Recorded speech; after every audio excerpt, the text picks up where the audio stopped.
주님, 오늘도 말씀을 붙들고 기도합니다. 부활하신 날을 기념하여 싸운데 제자들이 그 부활하신 이후에 주님과 또 한 번, 두 번, 세 번 승천하실 때까지 함께 동행하며 깨달았던 은혜를 우리에게도 허락하여 주시옵시고, 오순절날 성령으로 그들을 완전히 바꿔놓으신 것처럼 우리에게도 그 은혜를 허락하여 주시옵소서. 오늘 이 새벽에도 찢겨진 휘장 사이로 주님의 이름을 붙들고 나아가오니 우리를 만나 주시옵소서. 예수님의 이름으로 기도합니다. 요한복음 21장 말씀입니다. 1절로 14절까지 말씀 같이 보겠습니다. 요한복음 21장 1절로 14절까지 말씀 저와 교독해서 읽겠습니다. 그 후에 예수께서 디베랴 호수에서 또 제자들에게 자기를 나타내셨으니 나타내신 이는 이러하니라.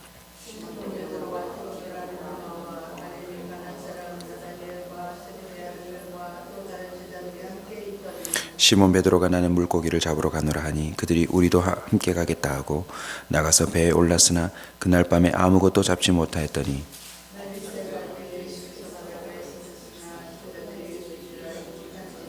예수께서 이르시되 얘들아 너희에게 고기가 있느냐 대답하되 없나이다.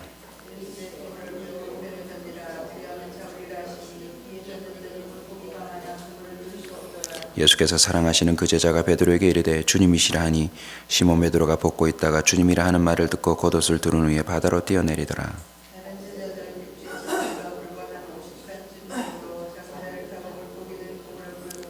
육지에 올라오니 숯불이 있는데 그 위에 생선이 놓였고 떡도 있더라.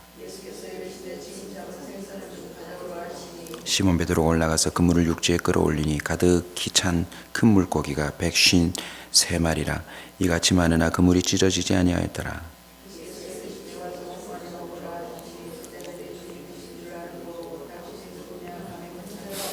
예수께서 가셔서 떡을 가져다가 그들에게 주시고 생선도 그와 같이 하시니라. 이것은 예수께서 죽은 자 가운데서 살아나신 후에 세 번째로 제자들에게 나타나신 것이라. 아멘. 잃어버린 첫사랑을 회복하게 하시다 라는 제목으로 말씀을 나누겠습니다. 또는 잃어버린 첫 신앙의 부활, 이렇게 여러분이 마음에 드는 제목을 가슴에 품으시면 되겠습니다. 주님은 부활하신 것으로 끝나지 않으시고 제자들을 두세 번 찾아가세요. 그리고 승천하실 때까지 우리가 알지 못하는 많은 사람들을 만나주셨고, 고린도 전후서에 보면 한꺼번에 500여 명의 사람을 부활하신 주님이 만나주셨다는 기록도 있습니다. 한꺼번에 500명을 만나주셨으니까 승천하실 때까지 한 40여일 정도 동안 얼마나 많은 사람들을 만나주셨을까요? 특별히 제자들을 보시면 한 번, 두 번, 세 번 연거푸 만나주십니다. 특별히 오늘 본문을 보시면 마치 제자들을 처음 부르실 때 그들이 고기를 잡고 허탕치고 있을 때 만나주셨던 것처럼 그들을 똑같이 다시 만나주세요. 이 장면을 통하여 주님이 우리에게 주시고자 하는 메시지가 뭘까요? 먼저 1절을 보시면 그 후에 예수께서 디베랴 호수에 또 제자들에게 자기를 나타내신 일은 이러하니라. 그 후는 언제입니까? 부활하셔서 너무나도 놀랍고 감격적으로 제자들에게 주님의 그 못자국 난 손과 또 찢겨진 옆구리를 내밀어 만져주게 하신 부활의 실체를 경험한 후입니다. 어제 주일에도 잠깐 나누었지만 부활하신 주님을 만났다면 정말 우리 아이들이 신앙 고백했던 것처럼 사나 죽으나 나 이제 주님 따를래 하여야 되는데 어찌된 영문인지 이들은요 그 후에 바닷가에서 고기 잡고 있어요. 그것도 베드로를 보시면 옷을 훌러덩 벗어 던져놓고 그냥 밤새 고기 잡는데 시간을 보내고 있더라는 것입니다. 물론 그들도 밤새 그 전에 만난 부활하신 주님이 어떤 분이지 이건 뭐지? 하고 굉장히 신앙의 고민과 갈등들이 있었을 거예요. 그럼에도 불구하고 이들은 아마 로마 정부의 또 유대인들의 그 날카로운 핍박과 또 협박 속에서 부활하신 주님을 만나고서도 예전처럼 따라 나서지 못하는, 다시 자신의 생업으로 돌아가 조용히 지내야 되겠다라고 마음먹었는지 모릅니다. 그런데 우리 주님은 처음처럼 다시 찾아오세요. 놀랍게도 우리 주님은요, 저와 여러분이 신앙의 기복이 있을 때에 주님이 언제나 처음처럼 찾아와 주세요. 처음처럼. 이유가 뭘까요? 그 다음 장면을 보면 하나님의 메시지가 들려옵니다. 5절, 예수께서 이르시되 뭐라고 하십니까? 얘들아, 너희에게 고기가 있느냐? 모르고 묻는 질문이 아니세요. 그런데 마음에 와닿는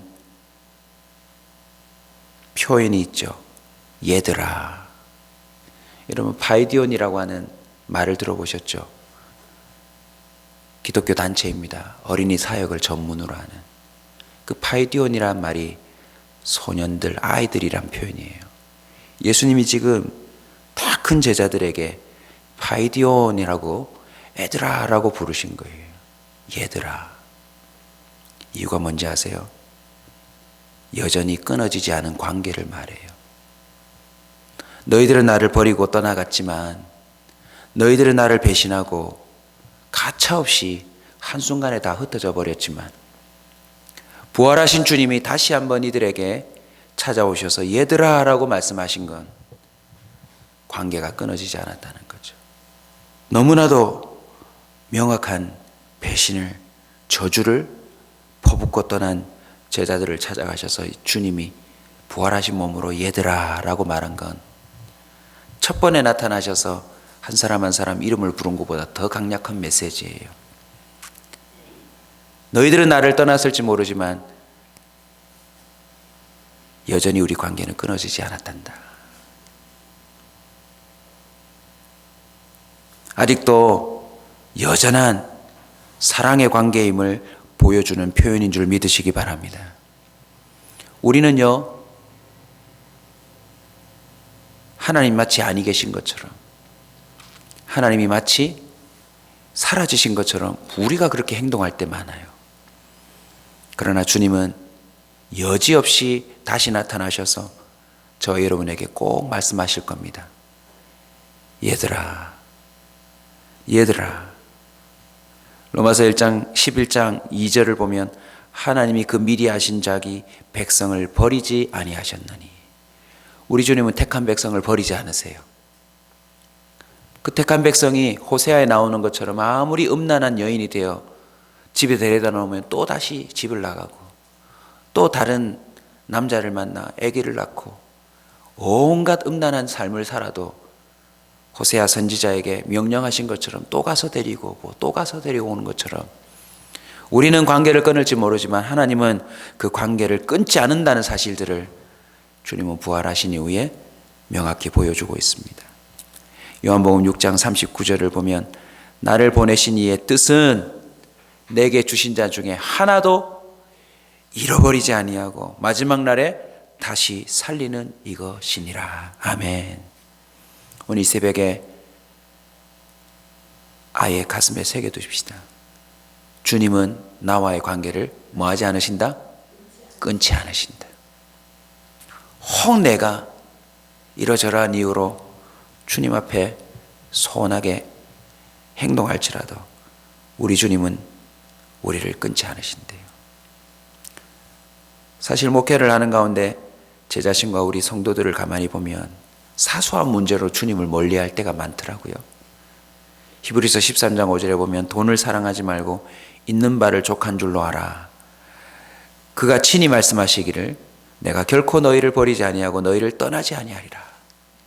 그러니까 뭐 때문에 떠날 확률이 높다는 거죠? 돈 때문에 주님을 떠날 확률이 높대요. 그러니까 친히 말씀하셨대요. 결코 너희를 버리지 않을 거라. 돈을 사랑하지 말라고. 있는 바를 그냥 좋게 여기라고. 여러분, 만족하지 못하면 주님을 떠날 확률이 높습니다. 그 만족을 본인이 채워보려고 도전하거든요. 우리 주님을 기억하십시오.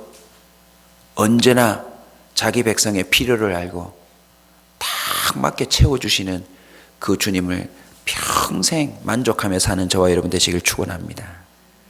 이 새벽에 얘들아 라고 부르신 것은 제자들만 부른 것이 아니라 2000년 지난 지금이지만 부활하신 주님이 설교자의 이 목소리를 통하여 성령께서 우리에게도 불러주신 줄 믿으시기 바랍니다. 11절을 보면 153마리라고 하는 명확한 물고기 숫자를 보여줍니다. 첫 번 물고기를 잡을 때는 그물이 찢어지느니라 라고 표현했고, 이 부활하신 이후의 이 사건에는 153마리라고 하는 명확한 물고기 숫자를 얘기해 줍니다. 153마리라고 하는 명확한 물고기 개수를 말해 줄까요? 변함없는 하나님의 능력을 명확하게 보여주기 위해서입니다. 제자들에게 내가 너희들 보는 앞에 잡혀가고 무기력하게 십자가에 못 박혀 죽어 무덤 안에 던져진 것 같아도 내 능력은 변함이 없단다. 할렐루야. 저와 여러분도 이 새벽에 이 말씀을 153으로 받으셔야 합니다. 저와 여러분의 생애 가운데 우리가 그물을 던져가며 아둥바둥할 때 에이 난 주님의 153을 믿으련다 하고 그 그물을 던져버리십시오. 주님이 마음만 먹으면 우리의 삶에 언제든지 필요하면 주십니다. 내가 그 그물을 채워보려고 밤새 베드로가 왜 옷을 벗고 있었을까요? 아마 무지 더웠을 거예요. 일교차가 심한 곳인데 밤새도록 그렇게 했으니 아마 기진맥진했던 것 같아요. 지금도 주님이 어디 계신지, 부활하신 주님이 어디 계신지 우리 속에 성령이 계심에도 불구하고 우리는 자꾸 실체를 보고 싶어 해요. 그러나 이 사건은 주님이 직접 오셔서 보여주셨다는 그 일을 우리는 놓치지 말아야 합니다. 지금도 여러분이 하는 사업 위에, 여러분이 하는 사역 위에, 여러분의 가정 위에, 우리의 모든 필요 위에 언제든지 나타나셔서 153을 보여줄 수 있는 줄 믿으시기 바랍니다. 야고보서 1장 17절입니다. 온갖 좋은 은사와 온전한 선물이 다 위로부터 빛들의 아버지께로부터 내려오나니 그는 변함도 없으시고 회전하는 그림자도 없으시니라. 아멘. 온갖 좋은 은사와 온전한 선물이 다 위로부터 온대요. 할렐루야.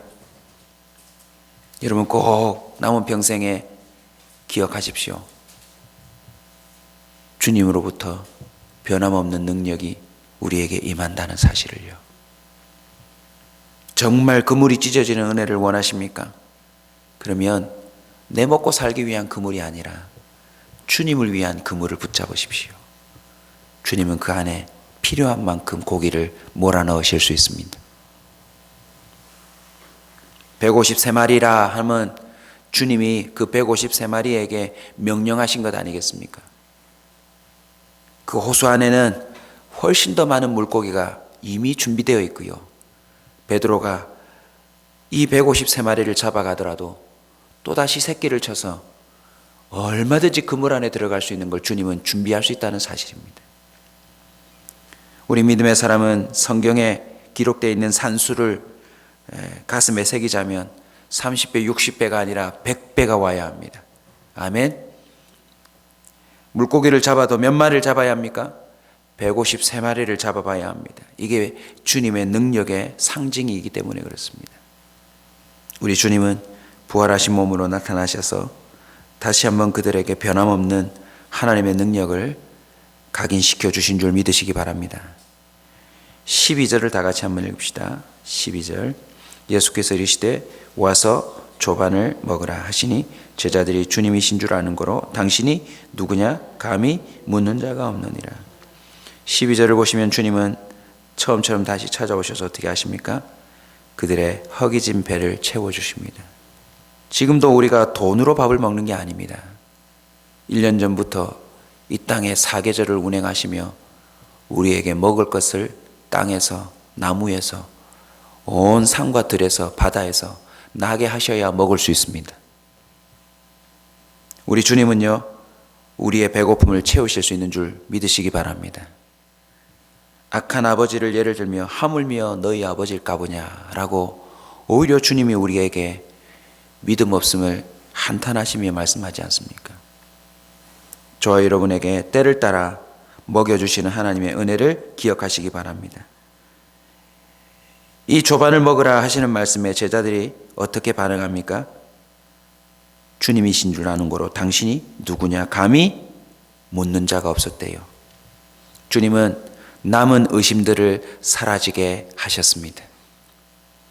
여전히 끊어지지 않은 관계, 변함없는 하나님의 능력, 그들의 허기진 배를, 그들의 공허함을 채워주시는 그 역사 가운데 남아있는 모든 의심을 사라지게 하셨어요. 할렐루야. 제자들이 주님이신 줄 아는 거로 당신이 누구냐 감히 묻는 자가 없더라.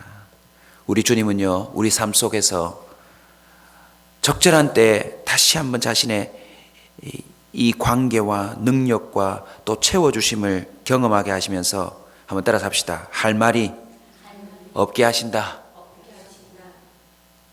제자들은 부활하신 주님을 만났으면서도 왜 주님을 따라 나서지 않았을까요? 로마가 유대인들이 시퍼렇게 언론 통제를 하며 입단속을 하고 있다 할지라도 제자들은 길거리로 나와서 주님 부활하셨다고, 예전에 잡았던 종려나무 가지 겉옷 벗어 던지고 너희들이 주님을 죽였지만 주님 살아났다고 말해야 되는 것 아닙니까? 근데 그들 머릿속에는요, 이런저런 복잡한 생각들이 많았을 거예요. 유대인들에 들킬까 봐 밤에는 문을 걸어 잠그고 있고, 이제는 먹고 살 길이 막막하니 밤에 나와서 몰래 고기를 잡은 것 아니겠습니까? 그런데 오늘 이 사건을 통하여, 처음처럼 찾아오신 이 사건을 통하여 주님은 그들에게 남아있는 이러저러한 생각들을 불식시켜 버리세요. 제가 왜 이 새벽에 이 말씀을 여러분과 함께 나누는 줄 아세요?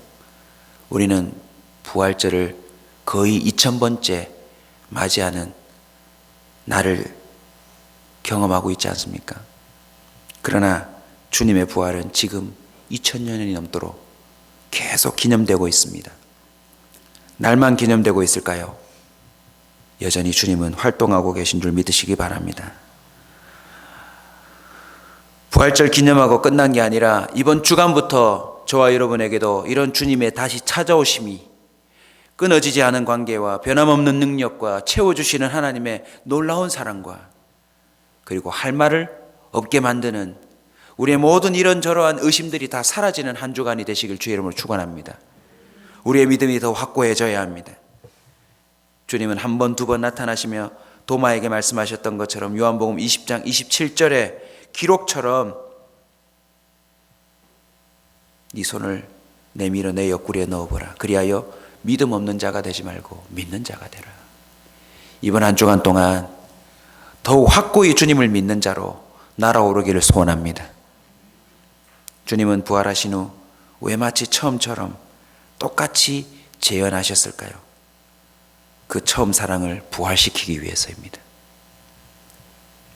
십자가를 지시기 전과 지신 후의 차이점이 뭘까요? 처음 배를 버리고 금을 버리고 달려들었을 때는 못 모르고 달려 덤벼드는 신앙이었을 것입니다. 그러나 지금은 더욱 온전하여진 신앙, 그냥 예수님이 좋아서 예수님이 신기해서 따르는 신앙이 아니라 부활까지 확실히 믿고 앞뒤 가리지 않고 이제는 온전한 사랑으로 주님을 따르라고 요청하고 계시는 것입니다. 저와 여러분도 못 모르고 이게 주님인가 하고는 덤벼들어 주님을 따른 적이 있을 것입니다. 그러나 그런 사랑은요, 이러저런 환경에 금방 식어요. 주님이 오늘 이 아침에 저와 여러분에게 이제는 변함없는 온전한 사랑으로 나를 따르라고 부활하신 몸으로 찾아오신 줄 믿으시기 바랍니다. 처음 부르실 때 기억나십니까? 나를 따라오너라. 내가 너희를 사람 낚는 어부가 되게 하리라. I will make. 153 이 다시 한번 그물 찢어지는 사건은요, 봐, 내가 한다면 하지. 너희들이 믿는 게 아니라 내가 너희들이 믿게 해주는 거야 하고서는 주님의 실체를 부활로 다시 한번 확인시켜준 놀라운 사건인 줄 믿으시기 바랍니다. 주님의 그 변함없는 사랑, 참 하나님 되심, 그것을 이들은 다시 확인함으로 말미암아 감격해되며 다시 일어나 더욱 온전히 주를 따르게 하려 하심인 것입니다. 사도행전 2장 27절 28절입니다. 이는 내 영혼을 음부에 버리지 아니하시며 주의 거룩한 자로 썩음을 당하지 않게 하실 것이미로다. 주께서 생명의 길을 내게 보이셨으니 주 앞에서 내게 기쁨이 충만하게 하시리로다. 이 고백은요, 사도행전에서 인용하고 있지만 사실은 다윗의 고백이었어요. 모든 믿는 자들은 죽음을 두려워하지 않고 썩지 아니하며 주님이 다시 살리셔서 그들의 삶이 영광스러운 삶이 되도록 인도하신다는 것입니다. 부활절을 지난 월요일 이 아침에 저와 여러분도 이 사건을 마치 똑같이 경험했다 생각하시고 감격함으로 주님을 따라 나서는 그런 복된 한 주간 되시길 주의 이름으로 축원합니다.